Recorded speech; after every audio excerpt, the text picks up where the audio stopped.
अमंगलमुखितम् अहिंसा संयम तपो देवादितं नमस्ते जस धम संयमनो। सर्वप्रथम शासनिक प्रभु परमात्मा श्रवण भगवान महावीर स्वामी जी के पावन श्री चरणों में अनंत अनंत बार वंदन। समस्त गुरु भगवंतों के पावन श्री चरणों में वंदन। पाठ कर विराजन मधुर वक्ता सेवा श्रवण परम श्रद्धेय परम पूज्य गुरुदेव श्री रचित मुनि महाराज साहब के पावन श्री चरणों में वंदन। मेरे अनुज श्री ओजस मुनि जी एवं इस भगवान महावीर दरबार में पधारे जिन शासन के उपासकों एवं उपासिका आप सभी का मैं हार्दिक हार्दिक स्वागत करता हूँ।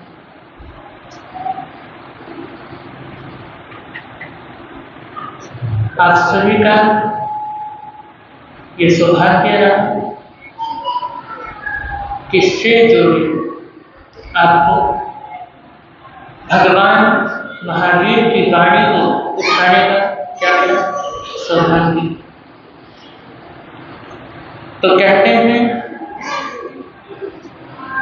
कि वीतराग भगवान सम्यक ज्ञान सम्यक दर्शन सम्यक चरित्र व सम्यक तप रूप मोक्ष मार्ग की सम्यक आराधना करके चार भारतीय कर्मों का सर्वथा नाश करके केवल ज्ञान और केवल दर्शन प्रमुख अनेक गुणों को प्रकट करके जीवन के चरम एवं परम लक्ष्य मोक्ष को सच्चिदानंद स्वरूप को प्राप्त क्या करते हैं, वो प्राप्त करते हैं। कौन?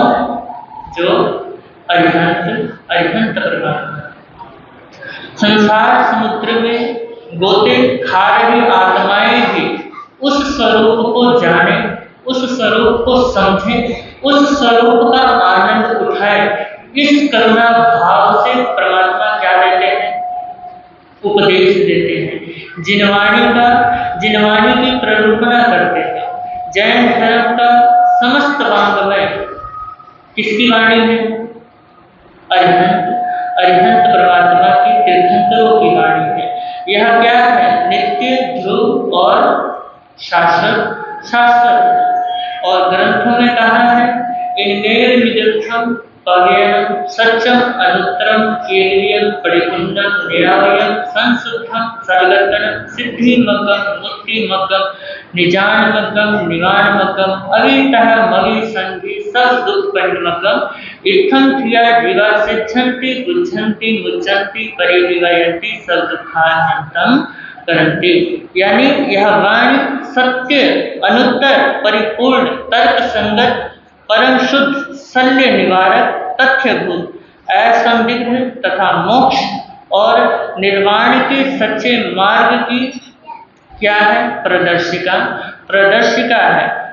जिसका भी मन तीर्थंकरों की इस कल्याणी वाणी में क्या हो जाता है? तन्मय हो जाता है। जो भगवान की वाणी से क्या हो जाता है? जुड़ जाता है। वह कर्म बंधनों को तोड़ करके क्या हो जाता है? सर्वथा मुक्त हो जाता है और आवागमन के चक्र को क्या कर देता है? आवागमन के चक्र को तोड़ देता है। परिनिर्वाण को क्या कर जाता है? प्राप्त कर लेता है। तो उसके समस्त शारीरिक एवं मानसिक दुखों का क्या हो जाता है?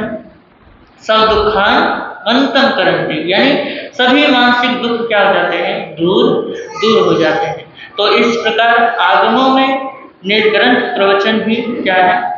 उसकी सार्वभौमता एवं शाश्वतता को प्रकट करते हुए शास्त्रकारों ने तीर्थंकरों की वाणी का महिमा और गरिमा का गान किया है। और भगवान महावीर ने पावापुरी नगरी में क्या दी थी? अंतिम देशना दी। कार्तिक कृष्ण चतुर्दशी और अमावस्या इन 2 दिनों में उन्होंने संधारा करके अविरत कितने घंटे? 48 घंटे तक उपदेश जारी रखा, उपदेश दिया। और सभी तीर्थंकर है ना। भगवान आदिनाथ से लेकर के भगवान पार्श्वनाथ तक अपने अंतकाल में वो क्या कर गए, एकांत स्थान में या पर्वत आदि में क्या कर गए थे, चले गए थे। किंतु भगवान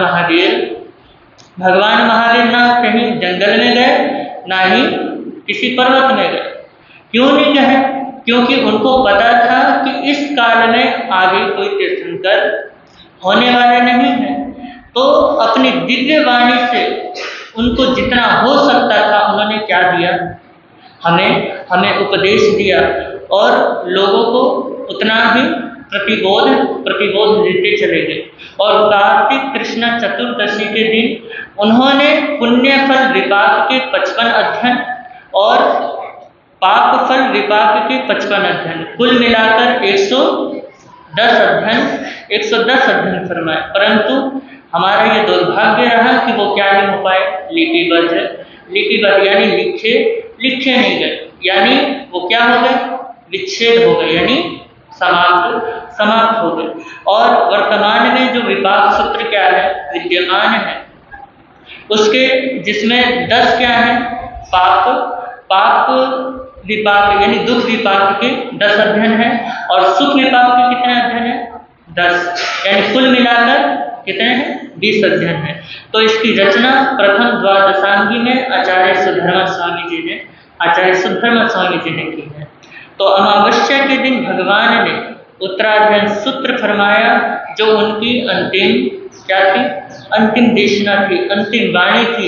जैसे ही प्रभु ने उत्तराध्ययन के 37वें अध्ययन को कहना शुरू किया, जो 37वां अध्ययन था वो था मरुदेवी माता का अध्ययन प्रारंभ भी किया था कि थोड़ा कहते वो पर्यंत आसन में क्या हो गए, स्थिर हो गए और निर्वाण को प्राप्त हुए। इसलिए इसके केवल कितने ही अध्ययन हैं, 36 ही अध्ययन है।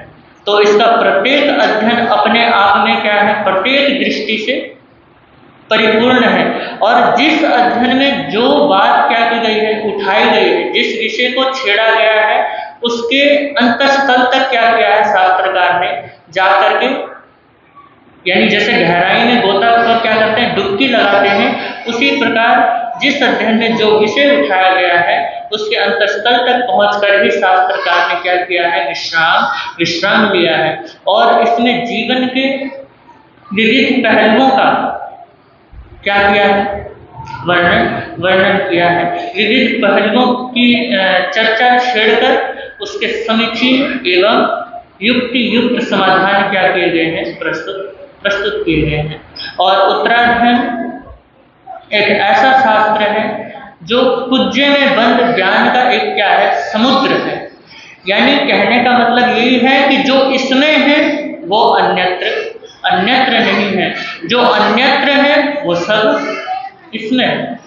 कहा जाता है कि जीवन के संध्या काल में व्यक्ति जो कुछ कहता है, देखिए जब रावण मर रहा था तो राम ने लक्ष्मण को क्या किया था, कहा था कि तुम क्या करो, जाकर के रावण से कुछ हित शिक्षा ले करके आओ। जब भीष्म पितामह क्या कर रहे थे, मरणासन में पड़े थे, तो युधिष्ठिर क्या हुए थे, उनके चरणों में झुके थे कि कुछ क्या दो, मुझे हित शिक्षा दो। तो कहा जाता है कि जीवन के संध्या काल में जो अंतिम समय है, व्यक्ति उस समय जो कुछ कहता है वह उसकी आत्मा से क्या होता है, प्रकट होता है। यानी उसकी आत्मा से प्रकट हुआ दिव्य प्रकाश होता है।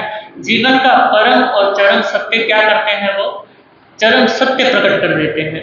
तो पावापुरी नरेश महाराज हस्तिपाल के सभागार में प्रभु महावीर क्या थे, विराजमान थे। और जब उन्होंने अपनी जीवन संध्या को निकट आते हुए देखा तो उन्होंने किसी जिज्ञासु के प्रश्नों के बिना ही, यानी किसी ने भगवान से कुछ पूछा नहीं और भगवान ने क्या कर दिया, उपदेश देना प्रारंभ कर दिया। और इसीलिए उत्तराध्ययन सूत्र को कल्प सूत्र में अपुट्ठ वागरणाई अपुच्छ वागर्णय और त्रिषष्टि स्थला का पुरुष में अपृष्ट व्याकरण कहा गया है, यानी बहुत ही सुंदर सूत्र कहा गया है। अतः उत्तरार्ध सूत्र भगवान महावीर की अंतिम देशना के रूप में क्या है?